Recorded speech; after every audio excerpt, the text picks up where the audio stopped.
on 105.9 FM and streaming worldwide on the WMAL app. O'Connor and Company. As Americans, we are bound together by a single fate and a shared destiny. We rise together or we fall apart. I am running to be president for all of America, not half of America, because there is no victory in winning for half of America. So tonight, with faith and devotion, I proudly accept your nomination for President of the United States. Thank you. President Donald Trump last night accepting the nomination of the Republican Party in a speech that took nearly an hour and a half. Yeah. Thus proving that he's able to stay up past his bedtime and Joe Biden's bedtime and still be an incredibly effective and inspirational leader. This is a huge contrast that the president laid out. He also took the first, I'd say, 10 to 15 minutes of his speech to talk about the assassination attempt and go moment by moment in terms of what led up to it and what happened and what was going through his mind during the entire process. And we don't have time for all of it right now, but I do want to pick up where he talks about the moment where he was down on the ground, or on the podium, I should say, with Secret Service protecting him. And one part of the events that day, Patrice, Onwuka, that does not get much notice, and that is the reaction and behavior of the crowd. You know, those that's right. Those MAGA fascists who were there at the rally. There was no panic. There was no stampede. There was no hysteria.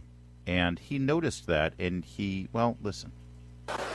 They just, this beautiful crowd, they didn't want to leave me. They knew I was in trouble. They didn't want to leave me. And you can see that love written all over their faces. Incredible people. They're incredible people. Bullets were flying over us, yet I felt serene.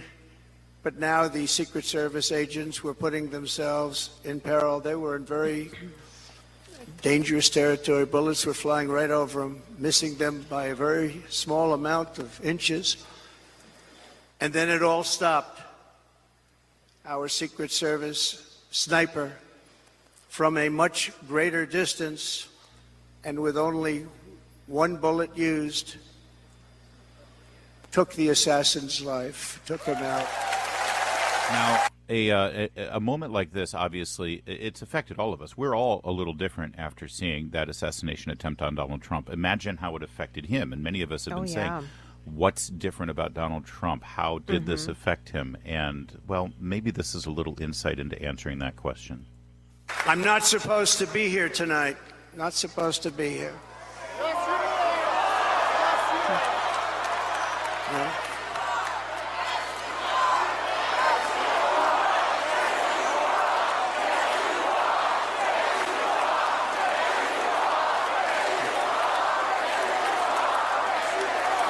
You hear the crowd chanting spontaneously, yes, you are, but actually, Mr. Trump then finishes up with this. I stand before you in this arena only by the grace of Almighty God.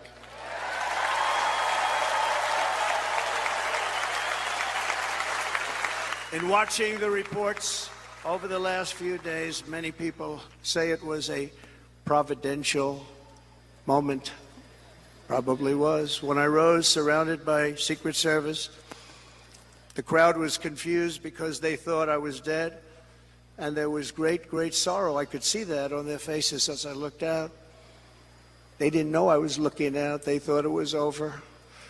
But I could see it, and I wanted to do something to let them know I was okay.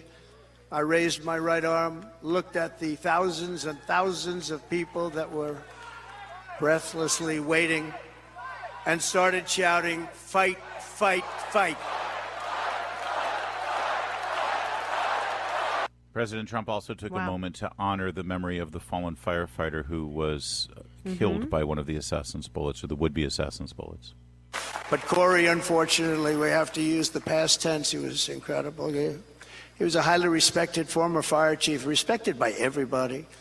Was accompanied by his wife, Helen, incredible woman I spoke to today, devastated, and 2 precious daughters. He lost his life selflessly acting as a human shield to protect them from flying bullets. He went right over the top of them and was hit. What a fine man he was. And he even had his firefighter's helmet and jacket prominently displayed there for everyone to see and remember. And well, by the way, this would be a great thing for if Joe Biden really cares about unity, if Democrats, whoever the nominee is, cares about unity, they should also take a moment.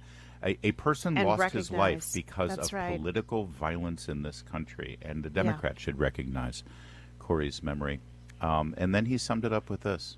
There is no greater love than to lay down one's life for others. This is the spirit that forged America in her darkest hours, and this is the love that will lead America back to the summit of human achievement and greatness. This is what we need. Despite such a heinous attack, we unite this evening more determined than ever. I am more determined than ever, and so are you. So is everybody on your side. There it is, Patrice, more determined than ever.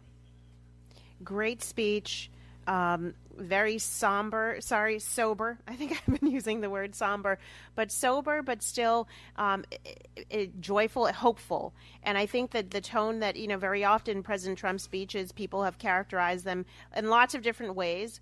But the hopefulness that he presented was something deep rooted that you feel at the very core of who you are, and you felt that it was coming from the very core of who he is. And I think that authenticity, that we are going to be better, we're going to do better, we're going to be number one again.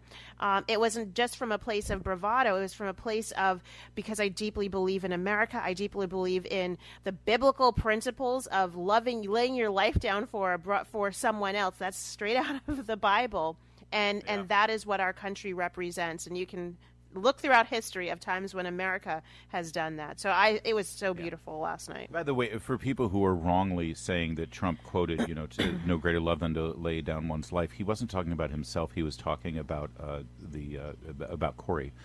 Yes, who laid down his life for his family. In Ganamort, because Corey in Ganamort is our friend here at WMAL. I keep forgetting Corey's last name off the top of my head. Comparatori, sorry. That's who he was talking about. Also, by the way, yes, you're right. This speech encompassed all those things. It also, Patrice, had humor. It has to have humor if it's a Trump speech. Of course. And the humor, the most humorous parts always come when he goes off prompter and just starts speaking extemporaneously. He went and referred to a chart on the giant screen showing the failures in border security and illegal immigration under Joe Biden and what it was like under his presidency. I'm told, by the way, this chart was compiled and created with the Border Patrol and with Senator Ron Johnson of Wisconsin. Oh, okay. This is the same chart that President Trump was referring to as that bullet whizzed by and shattered his ear instead of his skull. And so listen to this moment. It's just, again, such a spontaneous and human moment. Last time I put up that chart, I never really got to look at it.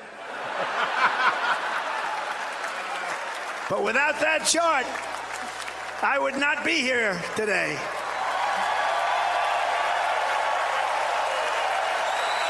Never got to look at it.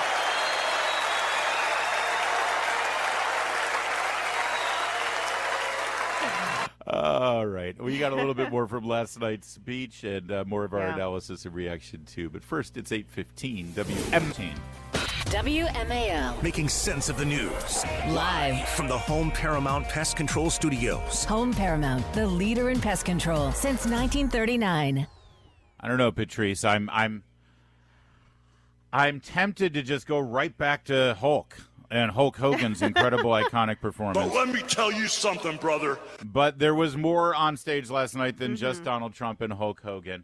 How about Dana White? Dana White actually ended up introducing Donald Trump. He is, of course, the CEO of UFC, where Donald Trump has made many appearances over the last several years at their major fights on Saturday nights.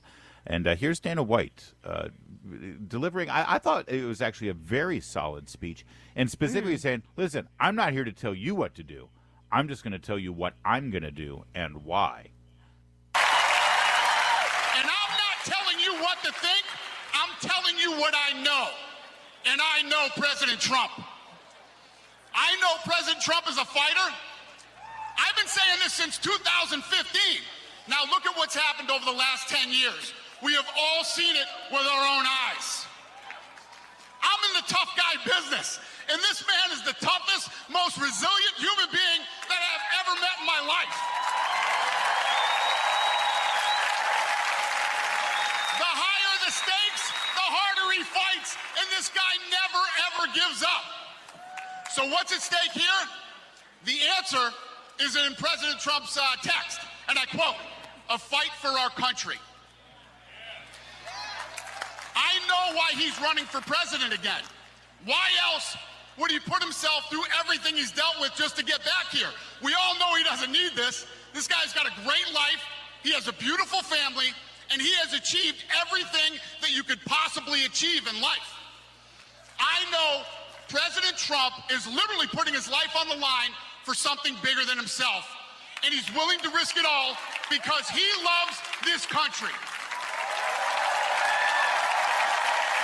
Patrice, there was some commentary last night from the left that this was, and you sort of touched on this a little earlier, that it was a very male-heavy evening, that there was a lot of masculinity, a lot of testosterone, that UFC and mixed martial arts and ultimate fighting or whatever does not appeal to those white suburban women who will make the difference here. And maybe they're right. I don't know. I'm not a political expert, but I can tell you, just as a voter, as an American man, it was refreshing to see strong men being tough and beautiful, feminine women being independent-minded, but still being women. And I without having to say it like that, the imagery and performances conveyed that. And I think that there is something welcoming. And finally, yes, thank you. Let men be men and let women be women. Oh, of course. I mean, listen, I think for so long we've been told that you shouldn't have no gender roles, that it should just be a big blur. And I think people reject that. And most people are normal. You're right. I think most people don't see a blurring as the way they want to live or teach their children to be. And last night was just refreshing to see these what's considered whatever the alphabet wants to call it. There was something refreshing about men being men, women being women. And yesterday, if you think about the speeches, actually on Thursday evening, Larry, a lot of them were giving nod to women, giving nod to the mothers, whether it's J.D. Vance talking about his mother or his Mima, his grandmother. I mean, a lot of the speeches, Kellyanne Conway talked about the fact that she looked up in the Oval Office with President Trump and he was surrounded by women, high-powered women, but women who had 19 kids across them, I mean, between them. And President Trump, put women in those positions because they were qualified, not because they were women. And so, there's a balance that you can strike. I have no reason to believe that a bunch of middle suburban women are somehow going to be turned off because of the masculinity. I think it's going to feel good to them. And I think especially for those who have boys and who, they want their boys to see good, strong male examples. Last night was a great example of what's possible, what's out there. I think we're hitting the mark here because our buddy Chris DeGaulle, who is also a morning radio host and commentator, we often have him on the show here. I see he just took to X and posted that. Let me read it. Allow me to make an unpopular observation about last night. I think it's actually quite popular. Beautiful, feminine, independent women and tough masculine men together celebrating the country in an era where Democrats think gender is fluid and masculinity is toxic. Isn't it nice to see men being men and women being women on a national stage? And I dare say that is not necessarily what we will see 30 days from now at the Democrats' convention. They can't. The women that they have celebrated as an administration and as a political party, majority of them, the ones that get elevated and celebrated at the national level, are women who were actually born men. Because, and will wear a dress, Yeah, it takes a man to really be a good woman, Patrice. Everybody knows that. It is all. Now. On 105.9 FM and streaming worldwide on the WMAL app. O'Connor and Company.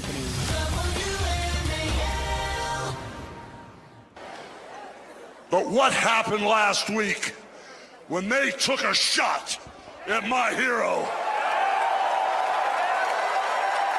and they tried to kill the next president of the United States? Enough was enough. And I said, let Trumpomania run wild, brother. Let Trumpomania rule again. Let Trumpomania make America great again. Oh, my. You know, Patrice Onwuka, we know that Bret Baier is the consummate professional broadcaster and journalist, and I know that Bret Baier of Fox News Channel and Special Report and anchoring their great coverage of the convention this week, I know that he tries to stay, just an impartial, unbiased, and unfazed news guy. But, Bret, you cannot tell me that inside 8-year-old Bret Baier was jumping up on the sofa and ripping off his T-shirt at that point. Good morning. Yeah, it was quite something. I had Hulk Hogan on the show before he got up there for the speech. I saw. That is, by the way, an iconic image of Bret Baier interviewing Hulk Hogan. That's for the ages. Giving Hulk Hogan a fist bump at the end of the interview and him saying, "Thanks, brother." And brother. My crew was very excited about that booking. So. Listen, this was about firing up the crowd, and he definitely did that. And so did Dana White, who said he's in the tough guy business and he's never met anybody tougher than Donald Trump. Well, and while that entire scene was unfolding and the quite remarkable speech from President Trump, I think, in terms of its length, the stamina, how many times, as usual, we've grown accustomed that he went off script.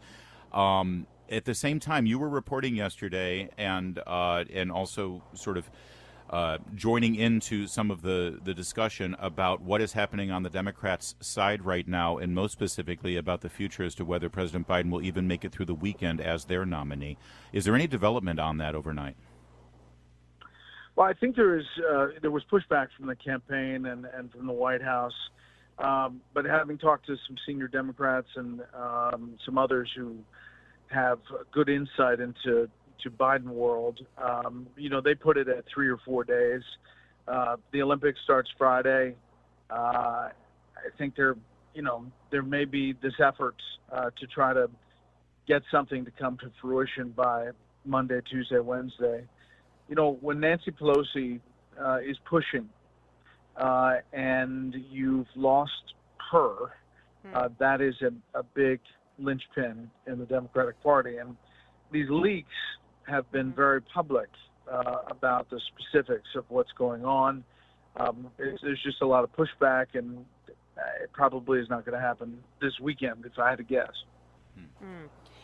Bret, when you think about President Trump's week, he has had a pretty spectacular week, starting with his surviving an assassination attempt and then ending with his nomination. Do you think that the energy of this week is going to carry over and really continue to dominate the news headlines? I mean, it's been battle between President Trump's week and President Biden. Those have been the big headlines. Do you think the energy is on the Republican side and is going to be able to sustain that, or will this be knocked off the headline by Monday? Well, I think there's some energy, definitely. The convention overall over the 4 days was probably the best run convention we'd been to in a long, long time. I mean, it had a message. There was every night had a theme. The everyday American stories really hit home. The Gold Star families, the World War II veteran, the parents who lost kids to fentanyl. I mean, it was really powerful, and there were emotional moments. And then, obviously, the dismount with the president's speech. I think it was a tale of two speeches. The big speech at the beginning about describing that assassination attempt, the unity that he was calling for. He used God a lot, which is not traditional for Donald Trump. Mm-hmm. And then the back end was more of a campaign rally speech. It was the longest ever at 92 minutes. And, there was some thought that he may have lost some on the East Coast, but they do get a bounce of enthusiasm out of this. The question is if President Biden, as expected, withdraws his name from nomination, what that looks like and how you get from point A to point B before the convention in Chicago in August. If there is another tick, maybe it doesn't include Kamala Harris. Maybe it does. But there'll be some excitement just on the newness of that. That's a great question, and it sort of led me to my question. Was like, you guys at Fox News, obviously, your political bureau, your Washington bureau, you have great resources.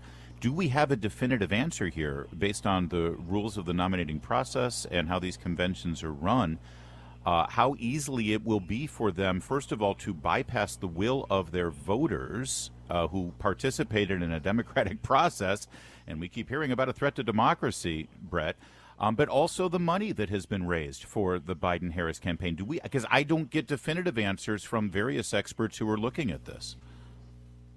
I agree. I mean, the logistics here are kind of nebulous. They're kind of, it's a gray area, and there's a lot of leeway for Democratic Party leaders to kind of structure what this looks like. You're right, threat to democracy, and yet 14 million people voted. They would argue that they didn't have all the info because there wasn't a debate where he performed like he did. But to leave it up to delegates in vape-filled rooms, I don't know if that's going to, fly. And we'll see. I might have to steal that one. That is good. Bret Baier, always good to talk with you. Great work this week. I know how hard these things can be, but look on the bright side. You didn't have to wake up at 3:30 in the morning. That's true. We got through it. All right. Thanks, Bret. Appreciate Thanks, it. Bret. Travel home safely. It is 8:43. All right, let's keep this going, but I do want to just identify this as Kid Rock last night at the convention, debuting a new version of his song American Badass, which includes Trump's name and the Fight Fight iconic fist pump from the assassination attempt. Here, let's listen to some more. It is definitely not your father's Republican Party, at least not anymore. In last night's representation. Kid Rock, by the way, Detroit, Michigan, thank you very much. Michigan represent on the stage. Well, and speaking of that, there was also one of the lesser-known speakers was a Detroit pastor, inner-city pastor, who talked about, can you imagine, Trump came to my church. It was just a couple of weeks ago that President Trump came and made a pitch to voters there, people who feel like they've been forgotten, left behind. And so, I think just walking away from this entire week, Larry, there are so many things that I love, but I love the fact that this was not just about the well-heeled and well-connected. This was about every man and every woman, and everyone can see their story or something that resonated with them on stage during this whole week, and that's important. It is. Tucker Carlson was also on stage, and he spoke from the heart, by the way, without a prompter, because he's got those media skills, as you know. And I love the fact that the Trump team trusted him enough to say, just say whatever you want. I want you to listen to this part. You remember when the Antifa mob actually tried to break down his door with his wife inside the house? Yes, and I that's remember. One of the reasons why Tucker ended up moving out of D.C. at that moment. Listen to this. Antifa came to my house. The Democratic Party's militia, okay? I was at work. It was obvious when I was at work because it was public. My wife was home alone. They tried to come in through the front door. They terrorized her. She hid in her pantry. It was on television. It was horrible, actually. It was, I'm not whining about it. I wasn't getting shot in the face, but it wrecked our day. And the next morning, we're lying in bed, and the phone rings for my wife, and it's Donald Trump, who's not like a regular text buddy of Donald Trump's. She picks it up. Hello? Susie, it's Donald Trump. And it's coming through. I can hear it. I'm lying in bed. Whoa. And the first thing he says is, I'm going to stand guard outside your house. And she goes, oh, it's so nice. And he says, I'll never forget this as long as I live. He says, there's a lot of hate out there. And she said, there is, Mr. President. And then he says, but there's a lot of love. There's a lot of love. Yeah, I believe that 1,000%. And Tucker ended with this. What's happened over the past month since the debate? And particularly on Saturday in Butler, I think a lot of people are wondering, what is this? This doesn't look like politics. Something bigger is going on here. I think even people who don't believe in God are beginning to think, well, maybe there's something to this. Actually. And I'll just stop with this. I'm not always convinced that I'm on the right side. I've been on the wrong side many times. You'll never hear me say I'm on God's side or God's with me or even I'm with God. I want to be. Not sure I am.